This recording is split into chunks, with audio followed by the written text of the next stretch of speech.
Bonsoir à tous, bienvenue à la Bibliothèque Cusin pour ce nouveau rendez-vous du Salon Philo. Nous avons l'immense honneur d'accueillir ce soir Annick Jolin, professeure émérite à l'Université Paris 1 Panthéon-Sorbonne et grande spécialiste d'Aristote. Merci beaucoup Annick Jolin d'avoir accepté notre invitation. Merci de m'avoir présenté.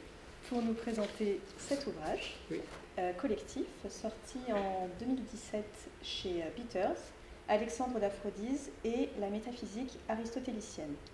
Ce sera l'occasion également de nous présenter le site Didascalos, qui est la réalisation d'un très beau projet ANR que vous avez porté avec une équipe de chercheurs et qui propose une version numérique du texte grec du commentaire à la métaphysique d'Aristote d'Alexandre d'Aphrodise.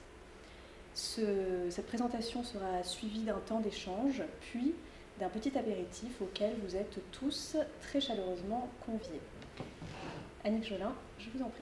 Merci beaucoup, merci de votre invitation, merci au public d'être venu écouter cette présentation qui va se dérouler en deux temps, car comme on l'a dit, ce livre est issu d'un travail collectif, donc je vais présenter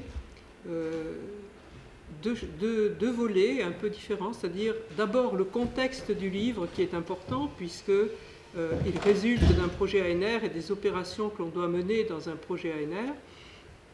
Et ensuite, je parlerai du contenu. La première partie sera donc narrative et, je pense, assez aérée. La seconde partie sera plus technique et plus compacte et peut-être plus difficile à suivre. Mais nous en reparlerons par la suite.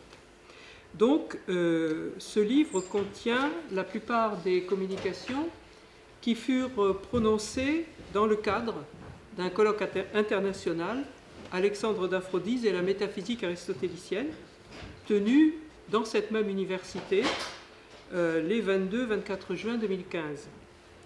Ce colloque, donc, était lui-même l'une des manifestations prévues au cours de la réalisation d'un programme de recherche présenté par l'équipe Didascalos et financé par l'ANR.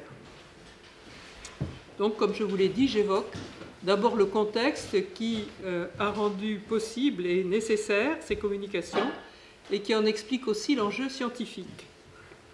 Le contexte est d'abord celui du travail d'une équipe.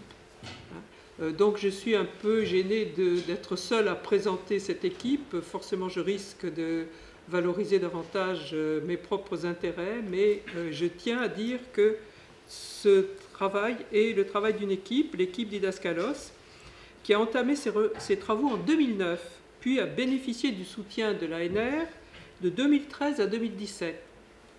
Le projet est coordonné par Anne Balanzard de l'Université d'Aix et réunit trois UMR. L'UMR 7297 d'Aix-en-Provence, l'UMR 7219 Sphère de Paris 1 et Paris 7, et l'UMR 8163 Savoir-Texte Langage de Lille. Et l'équipe a rassemblé quelques personnes, je les cite toutes, Anne Balanzard, Christina Cerami, Michel Crubelier, Gueltas Guillomard, moi-même, Laurent Lavaux et Claire Louguet. Et en outre, justement pour la création des sites, l'équipe a bénéficié du concours de Gérard Journet pour les outils numériques et de Laurent Calvier pour la partie philologique, car il y a une importante partie philologique dans ce travail dont je vais parler presque immédiatement. Donc l'aspect collectif du travail mérite d'être souligné pour plusieurs raisons. L'une d'elles, qui peut paraître marginale du point de vue du travail scientifique, est pourtant importante. Il s'agit de la longue durée de ce travail. Je vous ai dit qu'il avait commencé en 2009 et l'équipe continue de se réunir encore maintenant, c'est-à-dire en 2018-2019, pour finir son travail de traduction. Ce qui signifie un travail sur une période continue de 10 ans. On peut élargir encore cette durée si l'on sait que j'avais évoqué l'intérêt de ce projet concernant Alexandre devant Anne Balanzard lorsque j'étais sa collègue à l'Université de Toulouse de Mirail. Il y a donc fort longtemps. Mais entre-temps, il y a eu notamment la traduction de la métaphysique d'Aristote, que j'ai effectuée avec une autre collègue helléniste de l'Université de Toulouse de Mirail, Marie-Paul Duminil, et qui était une étape évidemment intermédiaire et nécessaire de ce projet. La notation de cette constance conduit à souligner un aspect important pour la recherche et son assise institutionnelle, la nécessité d'une continuité souvent mise à mal par les programmes trop courts de financement. En effet, comme on va le voir immédiatement, la traduction de la métaphysique d'Aristote n'était pas un autre projet. C'était, comme je l'ai dit, une étape nécessaire pour répondre à un étonnement, voire une incompréhension dont j'ai fait l'expérience quand j'ai commencé à travailler pour ma thèse sur ce texte d'Aristote. Le texte, en effet, me semblait très différent de ce que l'on pouvait s'en représenter par les images d'un certain nombre de traditions postérieures, qu'elles soient thomistes, heideggeriennes ou autres. Il fallait donc revenir au texte lui-même, d'où la traduction, et puis ensuite chercher à savoir comment il avait été transmis et transformé, d'où l'intérêt pour Alexandre d'Aphrodise. En effet, parmi les commentateurs d'Aristote, Alexandre d'Aphrodise, sa période c'est le 2e, 3e siècle après Jésus-Christ, est depuis l'Antiquité tenu pour l'exégète par excellence d'Aristote. En effet, titulaire de la chaire impériale de philosophie péripatéticienne à Athènes, il a rédigé nombre de commentaires aux œuvres d'Aristote. Son commentaire à la métaphysique notamment a servi à la fois de modèle et de source à la tradition ultérieure des néoplatoniciens grecs, à la pensée médiévale byzantine, arabe et latine.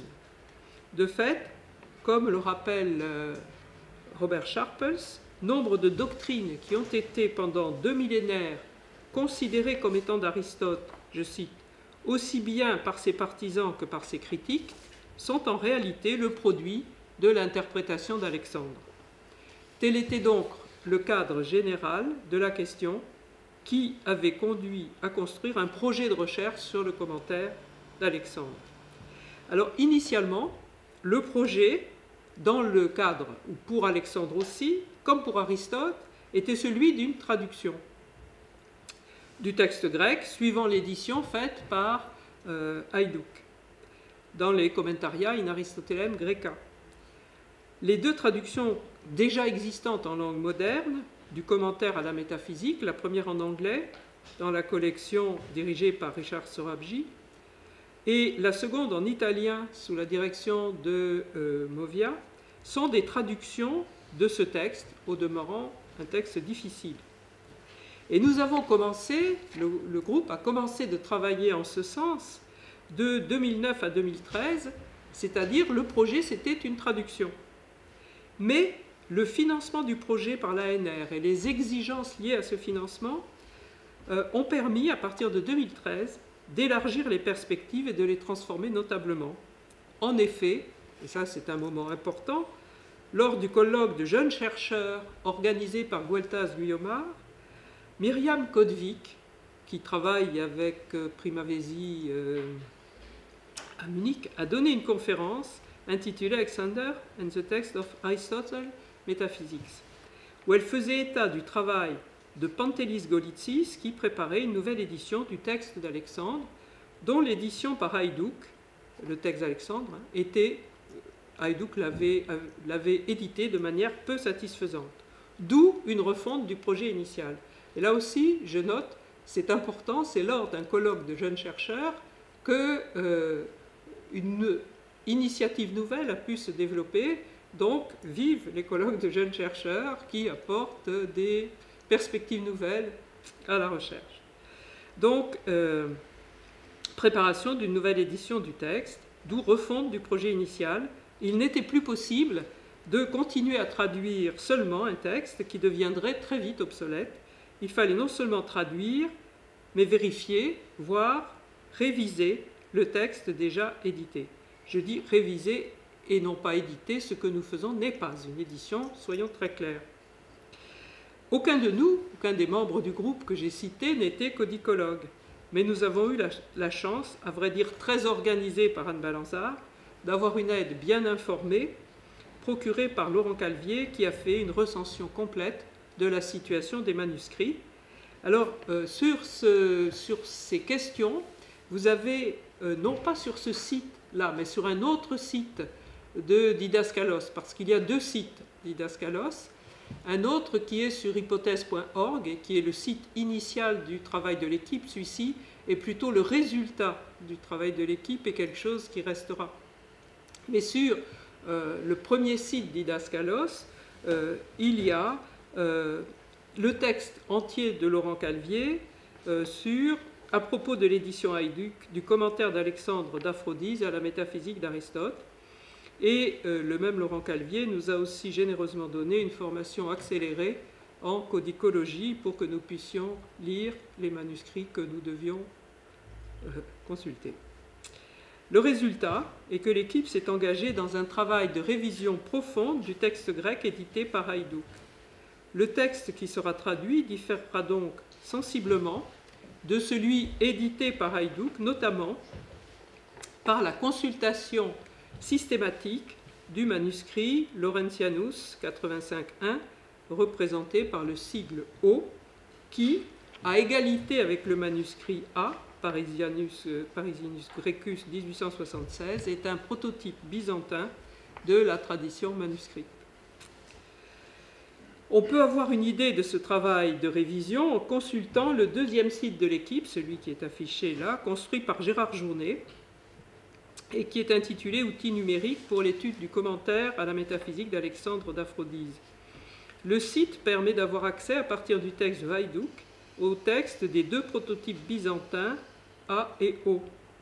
C'est à la fois un résultat partiel de la recherche et un outil de travail pour le traducteur qui lui permet de distinguer ce qui fait partie de la Vulgate, ou tradition directe, de ce qui fait partie de la Recensio Altera, tradition indirecte, comme les manuscrits L et F, que Hayduck traite à l'inverse, à égalité avec ceux de la tradition directe. Par exemple, en éditant, c'est un exemple qui est très connu, Hayduck édite le début du livre alpha du commentaire, qui est absent de la tradition directe, en comblant la lacune par L et F, comme si ces manuscrits avaient conservé un passage disparu des autres témoins. Ce qui est une attitude assez paradoxale, car Hayduck savait, puisqu'il le note lui-même, non seulement que les manuscrits L et F rapportent une recension très différente des manuscrits A et M, mais ajoute qu'elle présente des emprunts au commentaire d'Asclépios et qu'elle doit assurément donc être attribuée à un commentateur plus tardif qu'Alexandre, postérieur à Asclépios. Nul n'a depuis réfuté cette démonstration, là je cite Laurent Calvier, dont la conclusion a au contraire été reprise par Susmihl, confirmée par Harlfinger.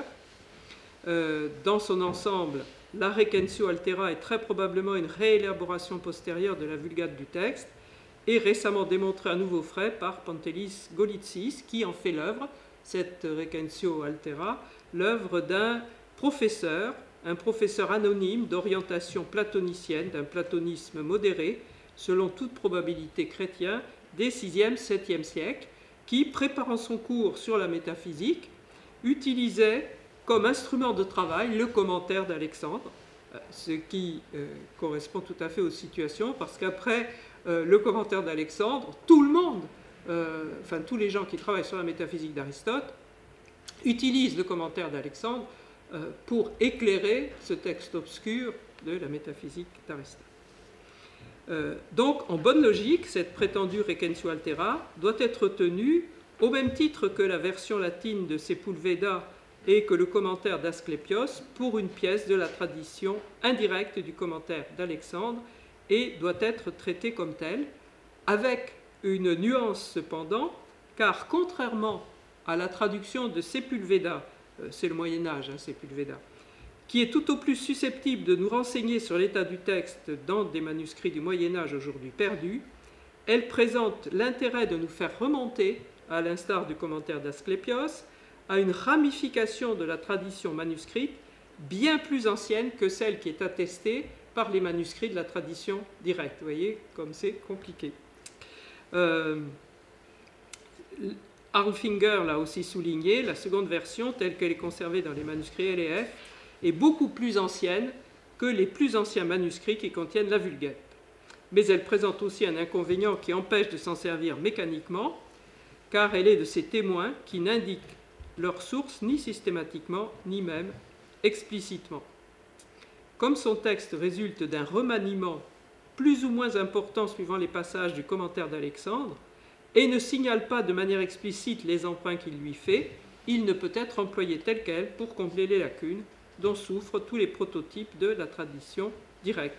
On ne peut donc en user, comme le recommandait déjà Suzanne Mention, qu'avec circonspection. Donc, le projet initial de traduction s'est singulièrement compliqué avec l'intégration nécessaire d'une révision du texte de Hajduk. Alors, cette révision cherche à corriger les défauts de l'édition Hajduk, premièrement en intégrant le manuscrit O, qu'il n'a pas consulté, mais il avait consulté M, qui est un apographe de O, en distinguant clairement les manuscrits de la tradition directe, A et O, de ceux de la Recensio Altera. Alors, pour vous donner un exemple, je vais vous donner un exemple de ce que donne le site qui a été... comment cette vérification a un impact sur le texte d'Hajduk. C'est ce qui est donné dans cet outil numérique. Alors, vous voyez, vous allez sur outil numérique vous tapez sur texte. Vous avez à ce moment-là le texte édité par Hajduk qui s'affiche. Et moi, je connais surtout Gamma, puisque je traduis Gamma. Alors, je vais aller sur le livre Gamma. Voilà. À ce moment-là, s'affiche Gamma 1, Gamma 2, Gamma 3, Gamma 4. Et je vais prendre au hasard, pas tout à fait, un texte de Gamma 4. Et à ce moment-là, si vous allez sur Gamma 4, vous avez la liste des lemmes du commentaire d'Alexandre. Et je vais prendre celui-là, 1007b18. Ça vous renvoie, cela vous renvoie à, aux pages de Gamma. Et là, je vais remonter un peu, car ce que je cherche, non, ça doit aller, c'est bon. Et oui, je vais remonter un peu, parce que je voudrais la page 290. Mais je peux y aller aussi avec la page 291. Ça, c'est, vous voyez, et quand vous cliquez sur le numéro de la page, vous avez les cycles des manuscrits qui s'affichent, O, A, PB. Et à ce moment-là, si vous cliquez sur O, s'affiche la page correspondante du manuscrit O. Même chose pour A, vous revenez là, vous avez le manuscrit A, d'écriture beaucoup plus compliquée, et un autre manuscrit sur lequel je reviendrai, mais j'attends un moment. Vous avez donc OA, et quand on consulte le site, vous avez vu qu'il y en avait un autre, qui est PB,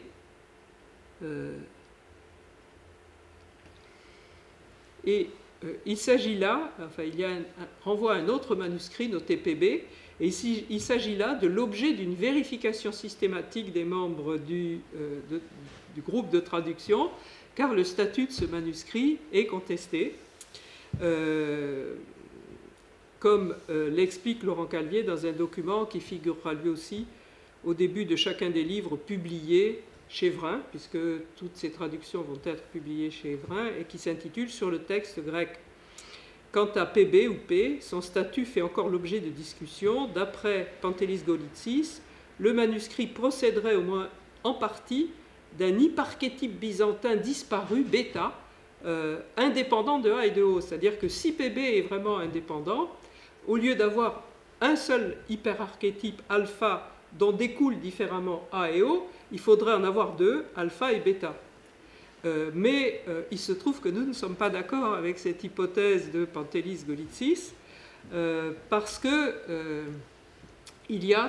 PB a des sceaux du même au même, identiques à ceux de O ou de A, et donc il est très peu probable que PB soit un manuscrit indépendant.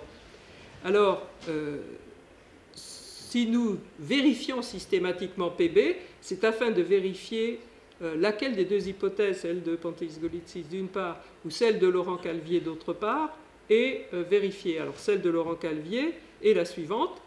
Il s'agirait, c'est un manuscrit très récent, hein, enfin 15e siècle PB. Il s'agirait en revanche d'une véritable édition manuscrite conforme aux habitudes ecdotiques de son maître d'œuvre, Andronique Kallistos, car on connaît le nom du copiste, qui n'est d'ailleurs pas à véritablement parler un copiste, mais l'un des hellénistes les plus chevronnés de son époque, qui a été le maître de Policien. Et donc, ce Kallistos fait des conjectures d'un bon philologue byzantin qui pourrait valoir celles de Sepulveda, Brandis, Bonitz et Haïdouk. Et donc il y a une partie copiée par un scribe anonyme au début qui reproduit les sceaux du même au même de O et aurait ainsi pour modèle un apographe de ce dernier, Zeta ou Z ou un manuscrit aujourd'hui disparu, dont le texte aurait été contaminé par le recours à un témoin appartenant à la branche A de la tradition manuscrite et corrigé au Pein Genii par Kallistos, tandis que sa partie transcrite par ce dernier, qui reproduit les sceaux du même au même de A, constituerait une copie du même témoin de la famille A, abondamment corrigée, toujours par les soins de l'helléniste très savant. Donc, en l'état de la discussion, un traducteur ne peut recourir à PB qu'avec la plus extrême prudence. Donc, en ce qui me concerne, dans la traduction du livre Gamma, je constate que la plupart du temps, PB a les mêmes sceaux du même au même que A, et que parfois, tout simplement, quand ça n'est pas le même texte, c'est que Kallistos a résumé ou a corrigé le grec, parce que parfois le grec des manuscrits est fautif. Donc, ça n'est pas un spécialiste de grec voit que ça ne peut pas se construire. Donc, il corrige. Alors, avant d'en terminer avec le site, ça n'est plus une question de manuscrit, mais vous avez aussi accès aux 3 éditions du commentaire, c'est-à-dire HA renvoie à Haïdouk, BO à Bonitz, BR à Brandis.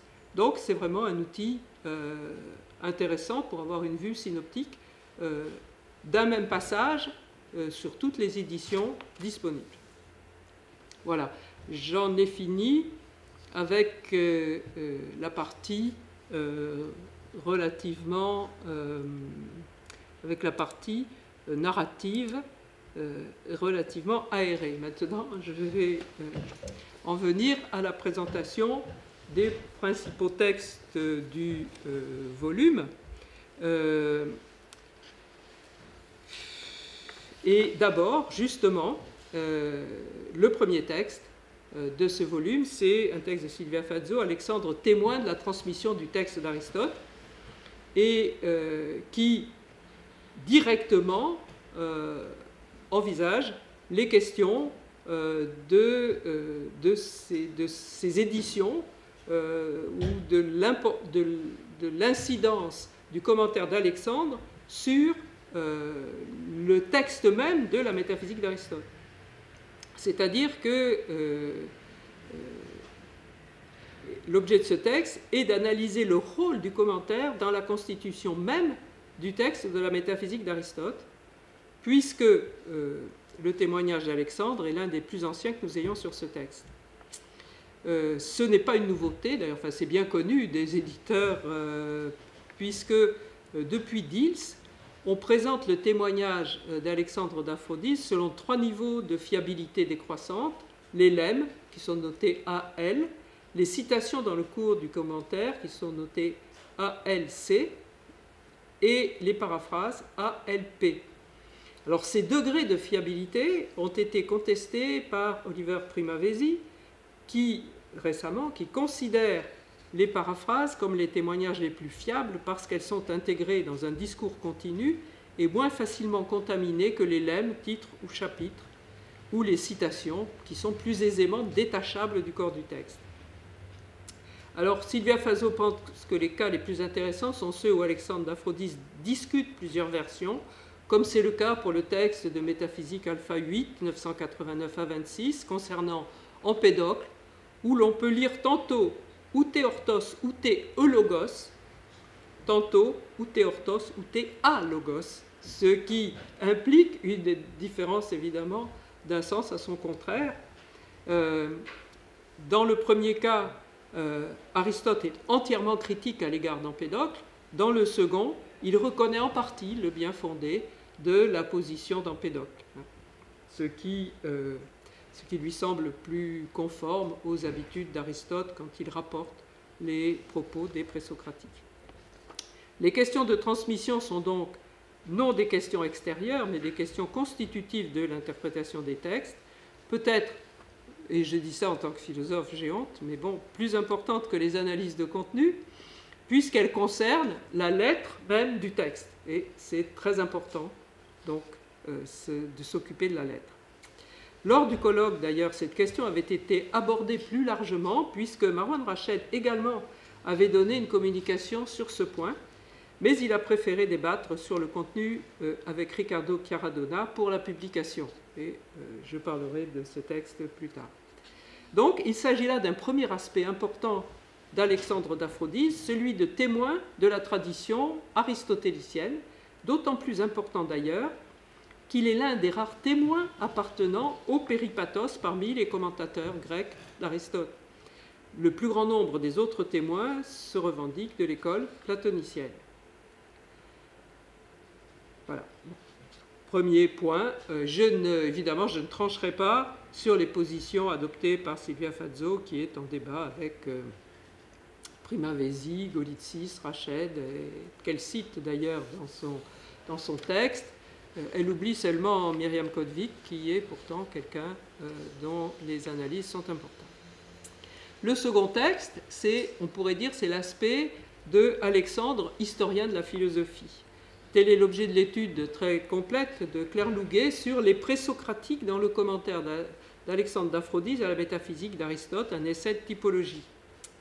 En réalité, le résultat de cette étude montre qu'Alexandre n'avait pas vraiment d'intérêt pour l'histoire de la philosophie et qu'il n'est même pas une seule fois, je cite Claire Louguet, aller chercher une information à la source, comme le fera plus tard Simplicius.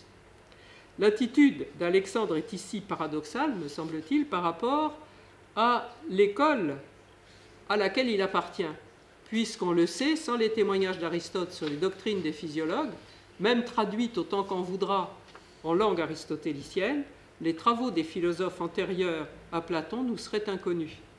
Et Aristote instaure là une tradition qui sera suivie par son successeur immédiat à la tête du lycée, puisque Théophraste poursuit l'entreprise. Alexandre reste extérieur à cette tradition, bien établie dans le Péripathos. En revanche, c'est Simplicius qui reprendra la suite de cette tradition aristotélicienne. D'où le jugement négatif en ce domaine de Simplicius sur Alexandre. Je cite, « Alexandre, le plus noble des commentateurs d'Aristote, était assez sévère et négligent dans sa compréhension des anciennes doctrines. » En revanche, le texte de Claire Louguet mérite d'être lu par quiconque s'intéresse aux présocratiques pour les reconstructions précises et documentées qu'elle présente des thèses qu'elle expose. On va s'approcher plus près du cœur des intérêts d'Alexandre quand on va s'intéresser à Alexandre logicien, comme le fait Michel Crubelier.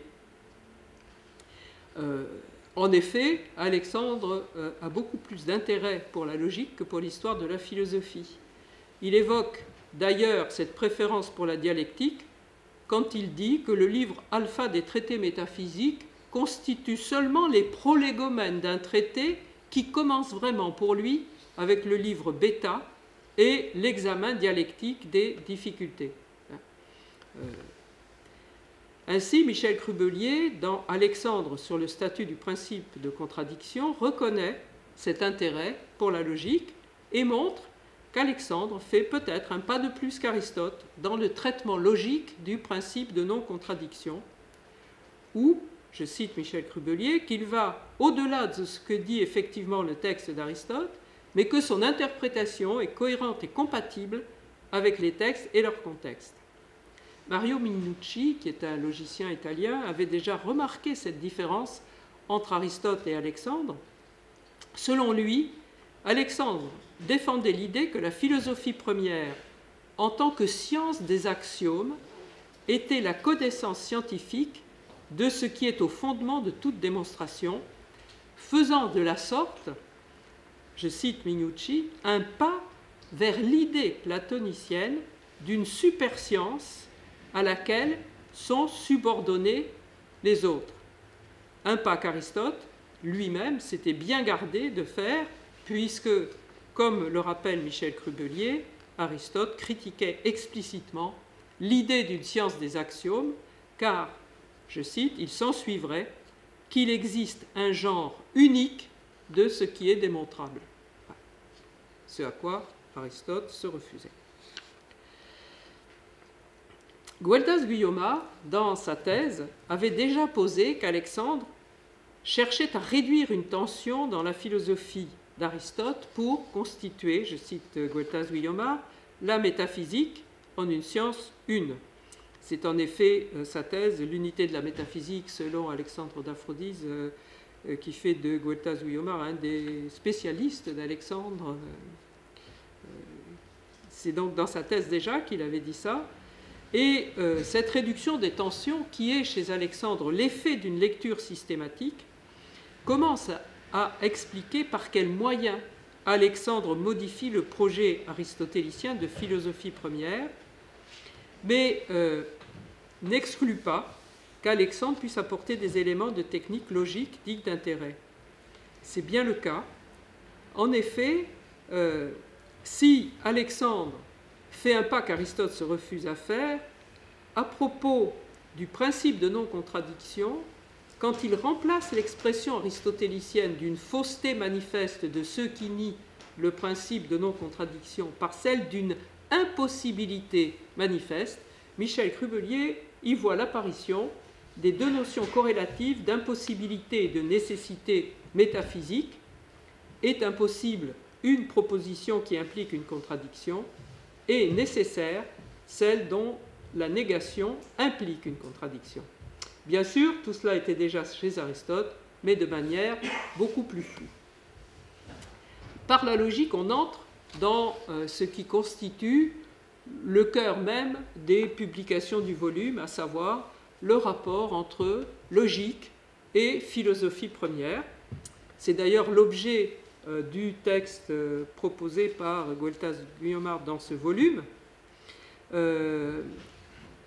Cette question implique de savoir la question du rapport entre logique et philosophie première, elle implique de savoir le rapport que la métaphysique, puisqu'Alexandre ne distingue pas entre philosophie première, métaphysique et sagesse, il a une interprétation unitaire des traités métaphysiques aristotéliciens, ce en quoi il n'a pas tort. Donc cette question implique de savoir le rapport que la métaphysique entretient avec la logique d'une part, la physique d'autre part. C'est bien là la question centrale pour étudier le rapport d'Alexandre à la métaphysique aristotélicienne et celui qu'aborde sous des perspectives différentes 4 articles du volume, celui de Gueltas-Guiomard, celui de Ricardo Chiaradonna, celui de Marwan Rached et le mien, mais tous selon des angles différents.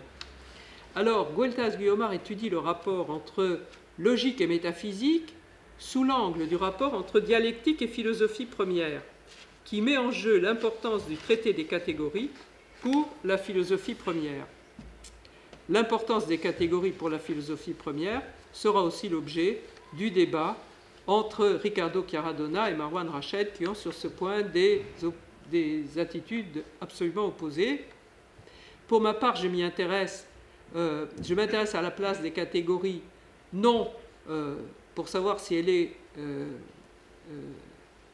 si elle a une place, si les catégories ont ou non une place dans la métaphysique. Pour moi, la place des catégories est manifeste, mais aux conséquences qu'apporte dans la théorie de l'être et de l'un une certaine interprétation de leur structure qui introduit un schème de causalité, parce que c'est ce que fait Alexandre dans le commentaire à gamma 2, entre la première catégorie, celle de la substance, et les autres catégories.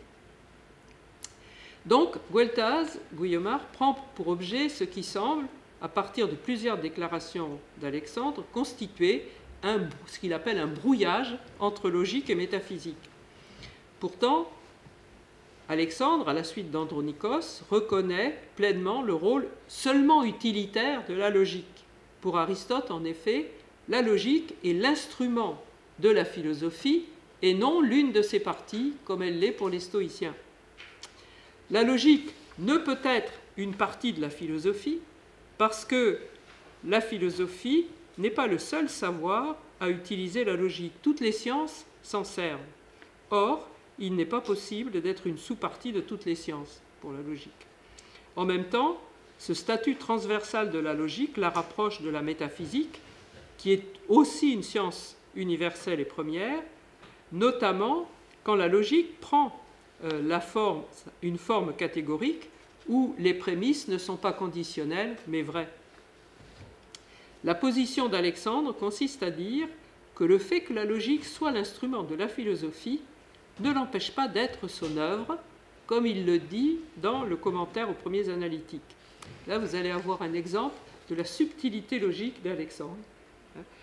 La comparaison, il fait alors une comparaison avec les outils du forgeron. De même que la logique est l'instrument du philosophe, les outils du forgeron sont l'instrument du forgeron. Ce qui n'empêche pas qu'ils soient aussi les produits de la forge. Cependant, donc, si le forgeron est le plus à même de produire une enclume, lorsqu'il travaille à la fabriquer, il ne pratique pas au sens strict son art, lequel ne consiste pas à produire ses propres outils. Donc, et c'est la même chose, mais ce n'est pas la même chose, en fait.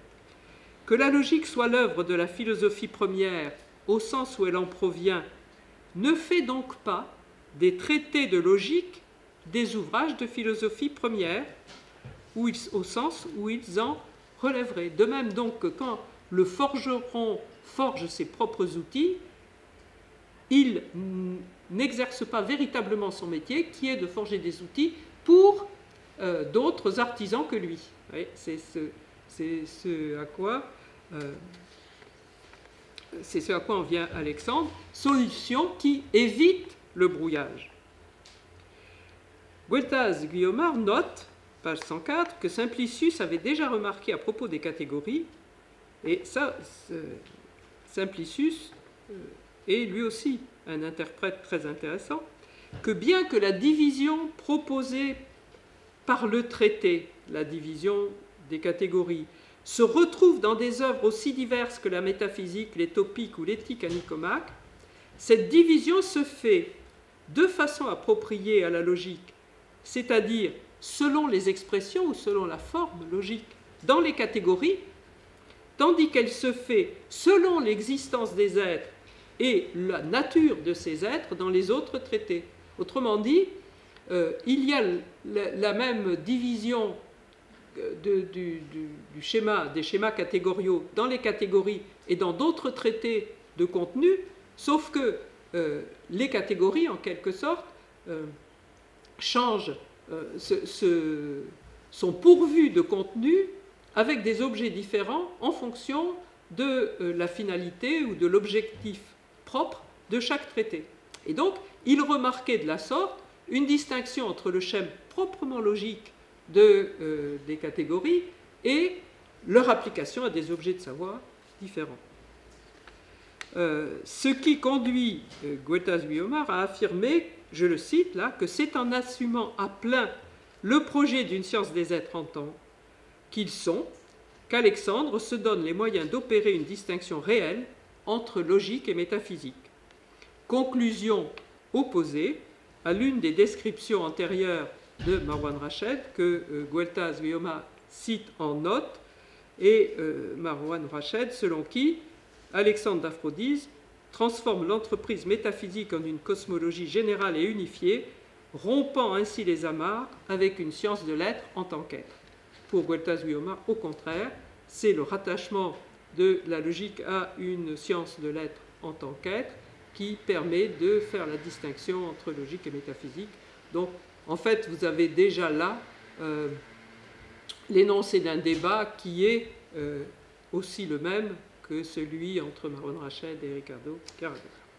Donc, cette phrase de Gueltas, enfin ce jugement de Gueltas-Guiomard, me permet d'entrer directement dans le débat et son contenu, le débat entre Marwan Rached et Ricardo Caradona.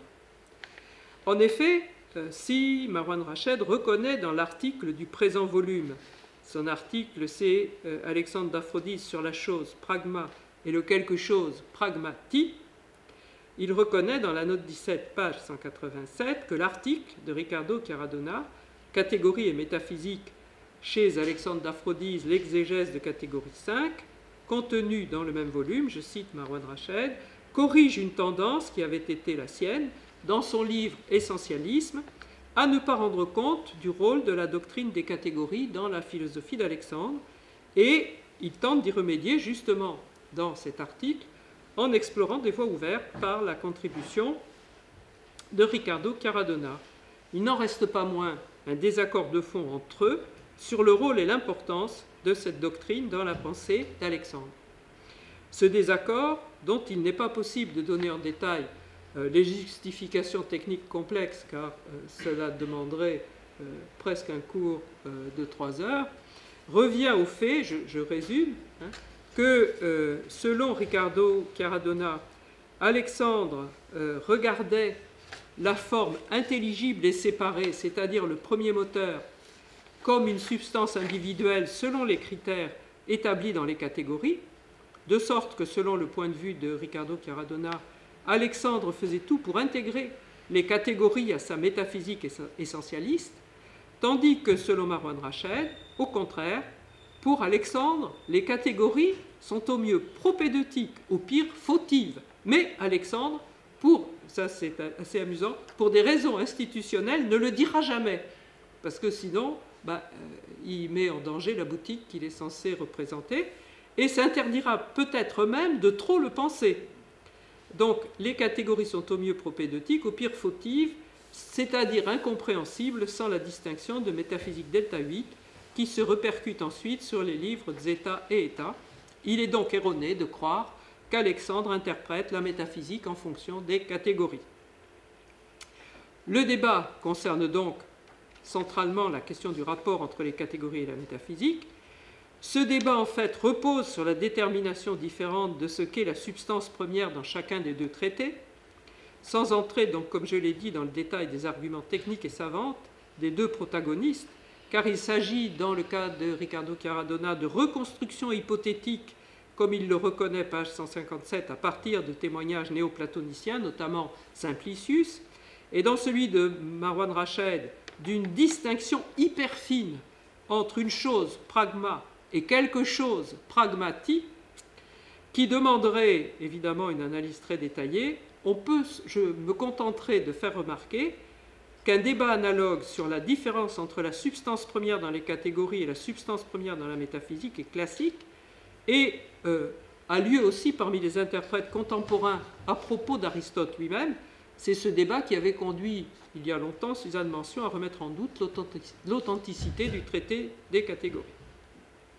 Enfin, ma propre contribution à ce dossier sur l'être et l'un, selon le commentaire d'Alexandre Gamma 2, reprend la question des catégories, mais sous un autre angle, à savoir celui de l'usage qu'en fait Alexandre dans le commentaire de ce passage complexe de la métaphysique, Gamma 2, est jugé par lui peu clair en raison de sa concision, où Aristote présente la forme d'unité pros-n de l'être. La question est importante car, sans une quelconque unité, il ne saurait exister une science de l'être en tant qu'être. Or, dans le cas d'une science comme la science de l'être en tant qu'être, qui étudie toutes les causes, son objet ne saurait avoir l'unité d'un genre. D'où la thèse de cette forme d'unité pros-n, qui revient à dire que certes, l'être se dit de multiples manières, mais que la multiplicité de ces sens n'est pas une homonymie due au hasard. L'homonymie, c'est l'identité de nom et la pluralité des référents, mais que dans le cas de la santé et de la médecine, comme dans le cas de la santé et de la médecine, on peut trouver une signification focale qui unifie chacun de ces domaines sémantiques. Dans le cas de l'être, Lucia donne une telle signification focale. L'analyse précise de l'élucidation à laquelle se livre Alexandre, dont je ne donnerai pas non plus le détail technique, est rendue nécessaire par le résultat étrange en ce sens que l'on ne trouve rien d'équivalent chez Aristote, auquel il aboutit en ce qui concerne les espèces de la philosophie. Alexandre dégage en effet 4 espèces de la philosophie. Une philosophie première qui est universelle et première, science des êtres immobiles, éternels et divins, qui concerne l'être en tant qu'être et non quelque sorte d'être. Subordonnée à cette dernière, enfin à cette première philosophie, une philosophie en quelque sorte première. Elle est aussi première, mais pas première de la même manière que la première, qui concerne les substances premières. Troisièmement, une philosophie physique qui concerne les substances physiques soumises au mouvement et au changement. Quatrièmement, une philosophie théorétique des actions. Une telle liste est susceptible d'illustrer ce que Gueltas-Guiomard appelle un brouillage entre logique et physique, de même que la constitution d'une superscience première dont parlait Minucci, puisqu'il y a une philosophie qui est première, plus première qu'une philosophie en quelque sorte première, et elle est à mon avis plus première que la première en quelque sorte, parce qu'elle est universelle, et donc on a cette superscience dont il était question, et tandis que l'insertion d'une philosophie théorétique des actions, c'est-à-dire de ce qu'Aristote appellerait la philosophie pratique, parmi les espèces de la philosophie première, semble effacer la distinction entre théoria et praxis tracée par Aristote. Je me limiterai à illustrer très rapidement le brouillage entre physique et logique par la manière dont Alexandre traite des schèmes catégoriaux. Même si Alexandre reconnaît que dans ce passage, Aristote fait un usage simplement instrumental des schèmes catégoriaux dont il ne donne pas la liste canonique, il applique cependant la division substance-accident issue d'une certaine lecture des catégories à l'ensemble des schèmes catégoriaux. Je cite Alexandre, par l'intermédiaire des 9 genres, accidents de la substance, c'est-à-dire que Alexandre lit, mais il n'est pas le seul, depuis Andronikos, tout le monde lit les catégories de la sorte. Hein, il y a d'un côté la substance, de l'autre côté tout le reste. Par l'intermédiaire donc des 9 genres accidents de la substance, et notamment par un usage généreux des cas regroupés sous... Ah non, ça c'est moi, c'est pas Alexandre. Par un usage généreux des cas regroupés sous la catégorie de la qualité, l'ensemble des propriétés physiques de la substance sont énumérées. Ses affections, sa génération et sa corruption, ses états et ses privations. La substance est ainsi le facteur d'unité des multiples significations de l'être en tant qu'elle est le substrat d'inhérence de ces accidents. Même si les catégories ne sont que des intermédiaires ou des instruments pour une énumération des propriétés de la substance, cet usage physique de schèmes logiques n'est pas sans susciter la question de savoir à quel niveau exactement se situe le discours d'Alexandre. Si, au niveau physique, les qualités sont bien inhérentes au substrat qu'est la substance, il n'est pas aussi certain que les catégories autres que la catégorie de la substance, en tant que catégorie, aient elles aussi un caractère accidentel par rapport à la catégorie de la substance. Ce que je veux dire par là, c'est que les divisions catégorielles en tant que divisions logiques n'ont pas un rapport accidentel par rapport à la substance. Au niveau physique, certes, les autres propriétés sont des accidents de la substance, mais les autres catégories ne sont pas des accidents de la catégorie de la substance. Et donc ça me semble illustrer un brouillage entre le physique et le logique. Donc cette lecture prédicative des catégories établit un ordre hiérarchique entre les catégories, ce qui ne se justifie guère au niveau logique. Enfin, le privilège accordé à la fonction être dans un sujet par rapport à la fonction être dit d'un sujet conduit Alexandre à corriger Aristote, parce qu'il y a des moments où Alexandre corrige Aristote, et là il le corrige quand Aristote, en gamma 2, parle du premier terme en chaque catégorie, c'est-à-dire celui de la division, on pourrait dire verticale et non pas horizontale, selon Alexandre, Aristote aurait dû dire comment chacun de ceux qui sont ainsi dits selon chaque catégorie est prédiqué relativement au premier, strictement dit-elle, qui est celui dans la catégorie de la substance. Ainsi, la forme d'unité propre à chaque catégorie n'a plus une importance aussi grande pour Alexandre que celle qu'elle avait pour Aristote, ce qui induit une distance assez grande avec la théorie aristotélicienne de l'un. Pour conclure, j'évoquerai simplement les deux derniers articles qui donnent deux exemples de la réception des analyses d'Alexandre. Il est intéressant de noter comment, je cite, « l'étudiant le plus attentif d'Aristote, selon la formule de Simplicius citée par Pantelis Golitsis dans Alexandre d'Aphrodise, Simplicius et la cause efficiente de l'univers, transforme, sans le vouloir, la pensée d'un maître qu'il connaît pourtant à la lettre et de manière étendue et systématique. » Les deux derniers articles, donc celui de Pantelis Golitsis déjà cité et celui de Christina Cerami, changés pour rester le même, forme d'unamis et exis chez Alexandre d'Aphrodise, montrent comment Alexandre devient l'interlocuteur privilégié des interprètes postérieurs, Simplicius dans le cas de Pantelis Golitsis, Averroès dans le cas de Christina Cerami, soit pour le rapport, enfin, notamment pour le rapport entre la cause finale et la cause efficiente dans le débat avec les néoplatoniciens, c'est l'objet du texte de Golitsis, soit pour le développement que donne Averroès à cette thèse propre à Alexandre, mais non aristotélicienne, selon laquelle l'eidos acquiert avec lui, avec Alexandre, le rôle de principe moteur de la substance informée. Les deux articles exposent ainsi deux aspects du devenir d'un aristotélisme transformé par l'exégète par excellence. Il me semble que ce livre est un instrument de travail qui mérite une lecture approfondie et je vous remercie de votre attention.